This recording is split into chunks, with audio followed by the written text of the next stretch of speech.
I figured while it's a rainy day out here, take a couple minutes to discuss carburetors, specifically the Tecumseh flavor carburetors. The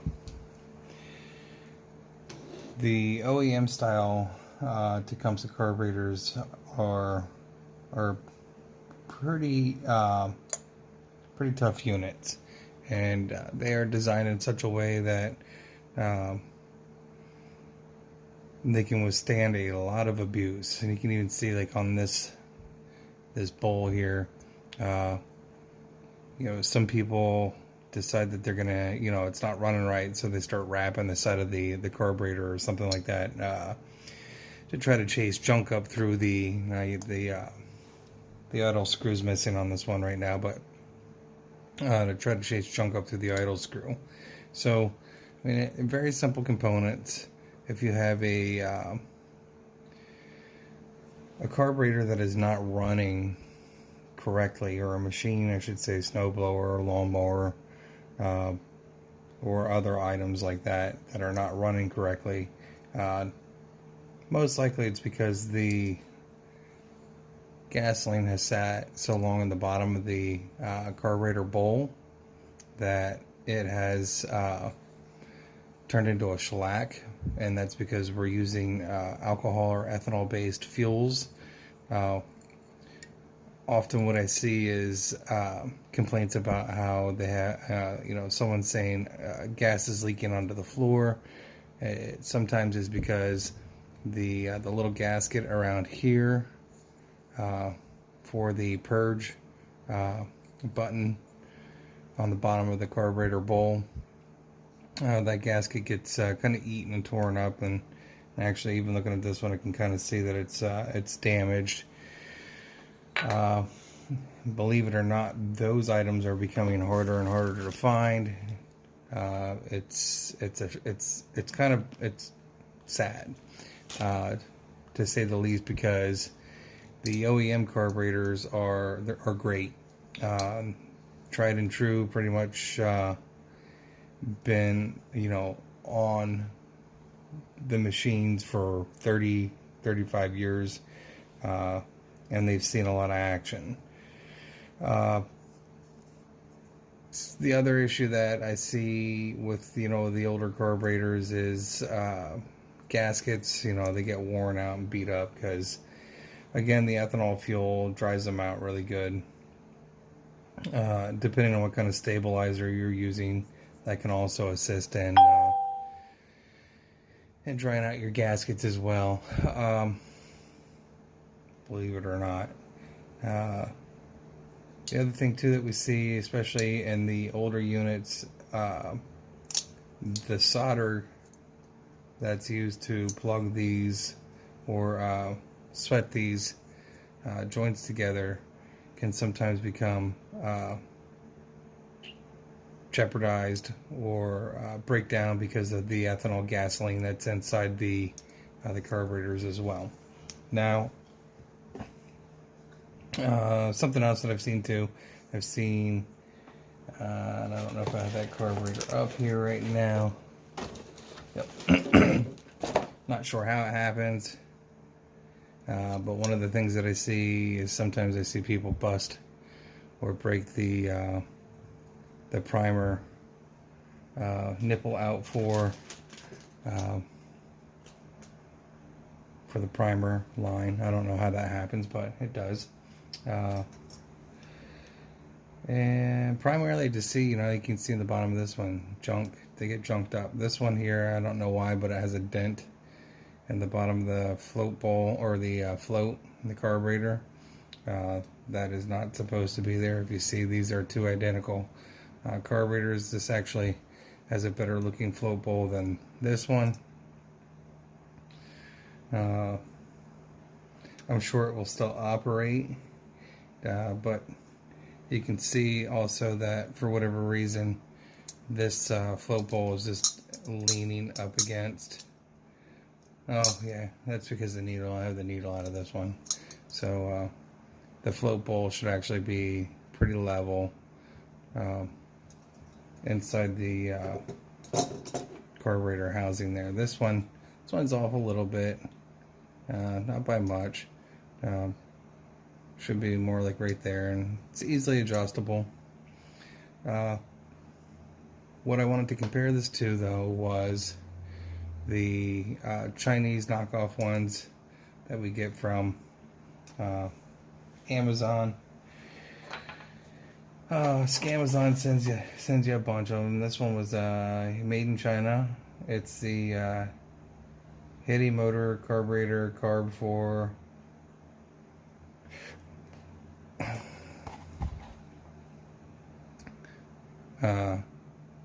engines, snow thrower, blower. Comes with the correct gasket, which is interesting. The thickness on the gasket's not the same as the OEM gasket, but it definitely feels, without opening it up there, like a quality gasket. We'll take the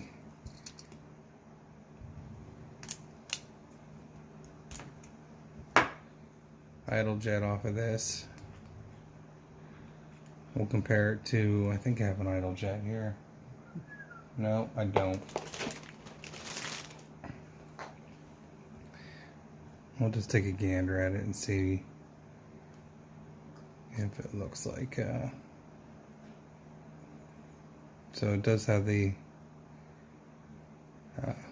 high side, I would say the machining of this definitely is not very nice. I don't know if you can see that, but let me see if I can.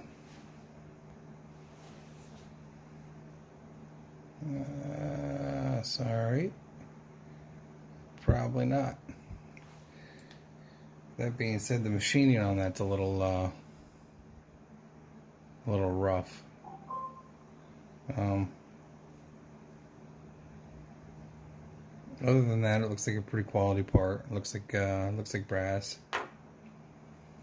Same thing with the the purge on the bottom of the float bowl here.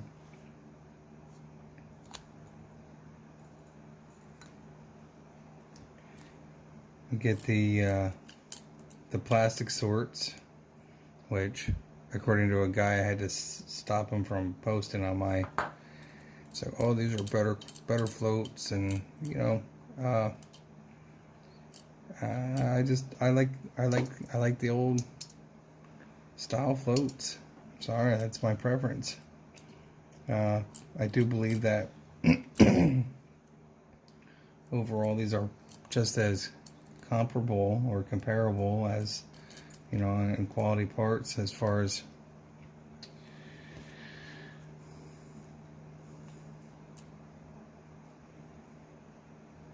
I guess it wants to come up that way more so than it did that way.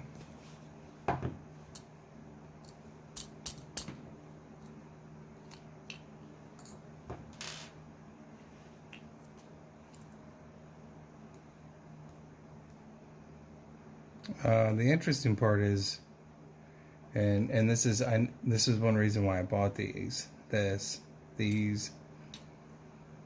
There's no needle seat inside these, and I don't know why. But I'm willing to bet.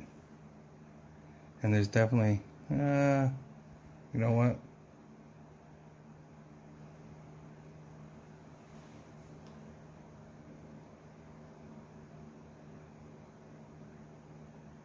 Alright, so what they've done is they've, instead of having to put the needle seat in there, they're putting a rubber tip on the end. The reason that I don't like the rubber tips is that when the ethanol starts tearing into these, the needle will actually get stuck inside here. So when you're trying to help a customer out on the fly, you have to try to be careful to try to get this needle out of there without busting the cheap plastic float. Now, that being said, you can probably swap some of these parts out. I was curious to see, and I do have one here somewhere.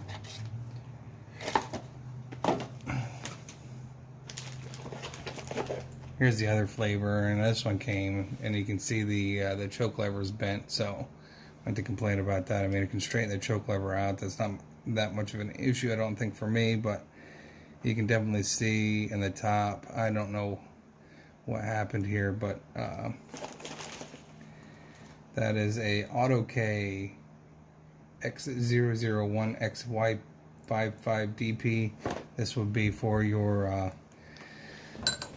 Tecumseh motors as well. These are typically your 5 to 7 horsepower Tecumsehs, and these are going to be like 5 to 10, I think, or 8 to 10 horsepower or something like that. Very similar setup. The difference that I noticed between the two companies, at least out of the gate,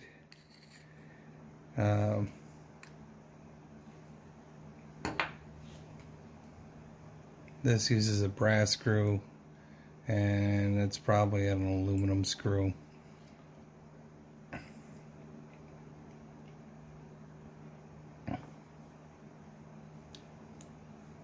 Let's not get too far off the path here. What were we looking for? We were looking for a needle seat.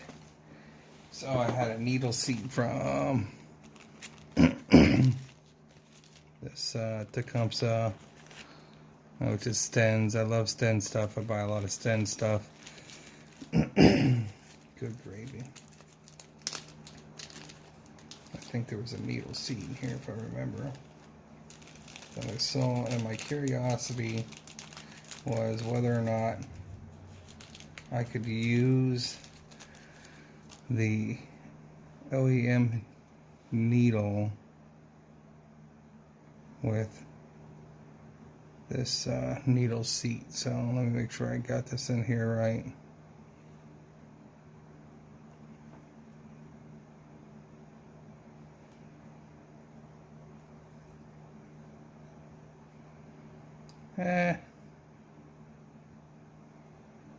I'm going to say probably not.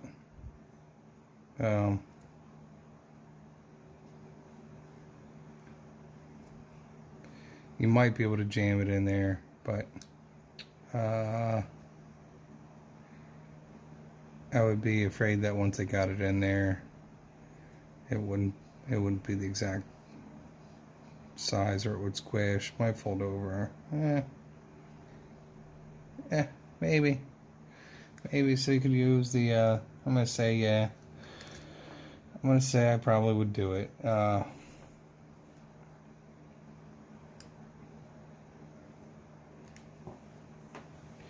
that I lost that needle seat, where did it get to? Oh, there it is. Because the OEM needle seats are metal, all metal, and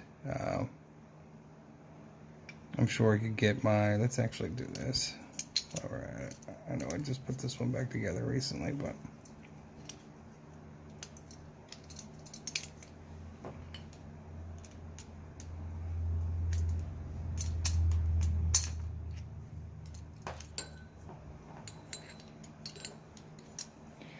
should really bring my pliers in next time I decide to do this. Again, this one wants to go out that way, so we'll go out that way.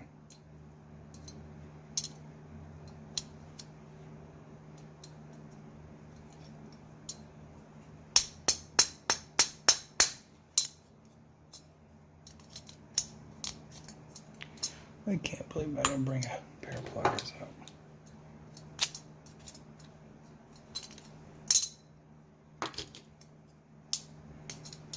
And the other time I'm doing this, it'll fall right out on the ground, and I'll have to look for it. And there we go. So out of curiosity, we'll bring that needle seat back over here.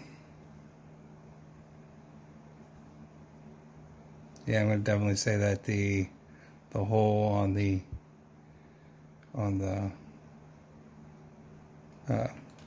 aftermarket carburetor is smaller. And you can see there's also in the plug side of it now where you purge for your primer bulb on the aftermarket one. There is no plug, there's no Welch plug, so they actually removed that plug altogether, which is interesting as well. So I don't think that it would necessarily cause any problems. The biggest problem would be is there is an air vent here, just like there's an air vent here. So the air vent's a little plugged up on this one. Secret tip, if you didn't know this, if you ever have a clogged air vent, you know, and you can't find a sandwich tire or something, and you have the support, you can actually fit the end of your needle through that and clear that out.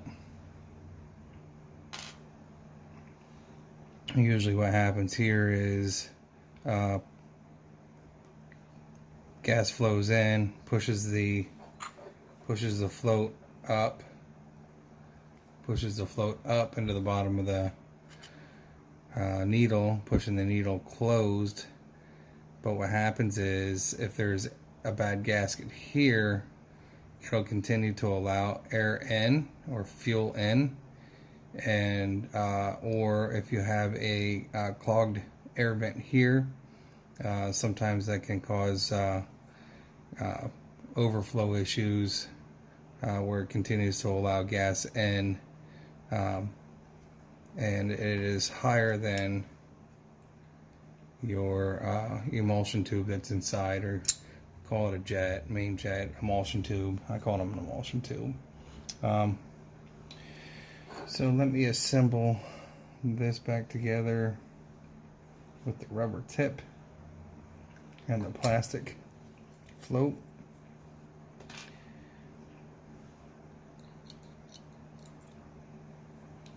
Usually what I do with these, if I can, without losing parts on the floor, try to let gravity work for me. Wish I didn't have this constant post-nasal drip. That would be great. And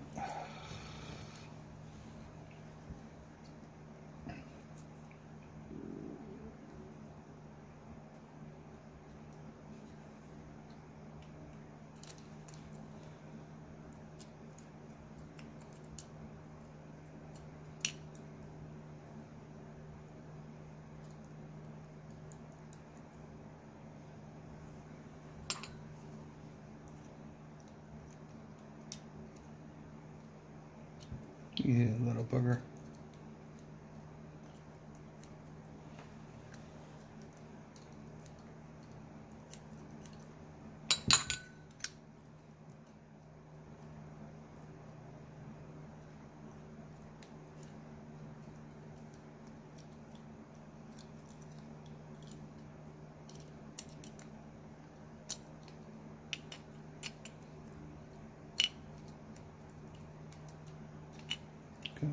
Great. My Tourette's is kicking in.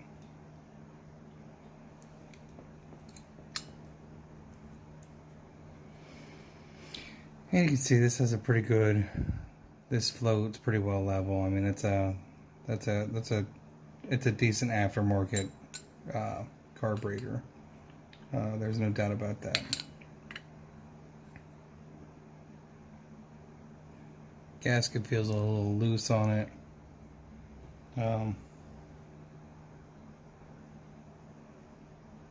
Yeah, couldn't have gone too far. With these, you want to just be careful that you don't botch up your gasket there.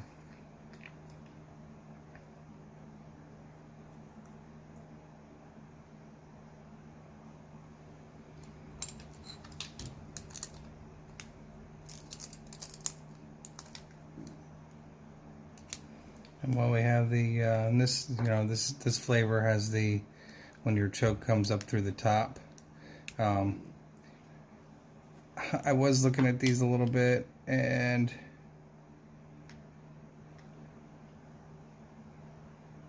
was asking myself whether or not these butterflies for the choke would be interchangeable.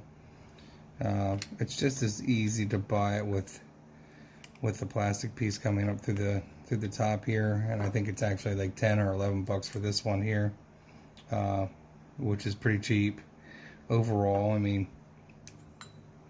the quality isn't terrible of the machining and the fabrication.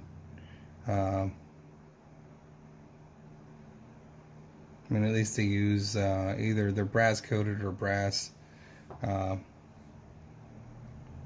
screws, and instead of using a this one here has, you know, it looks like maybe a steel or aluminum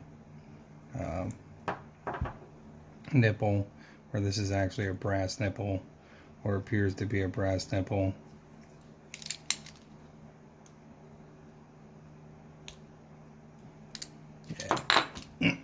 While we're at it,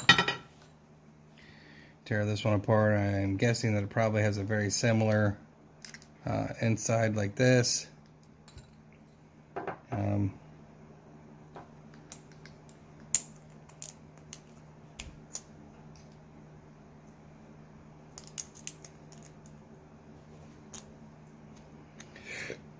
Excuse me, and this is the X001 XY55DP. The gasket on the top already seems like it's a little bit thicker, so I like that. I do like that. And the machining is still kind of inside the holes here. A little susceptible to, or I should say suspect to some poor machining there. Same thing here. I'm not going to even tear this one apart. Same thing, same setup, same exact setup.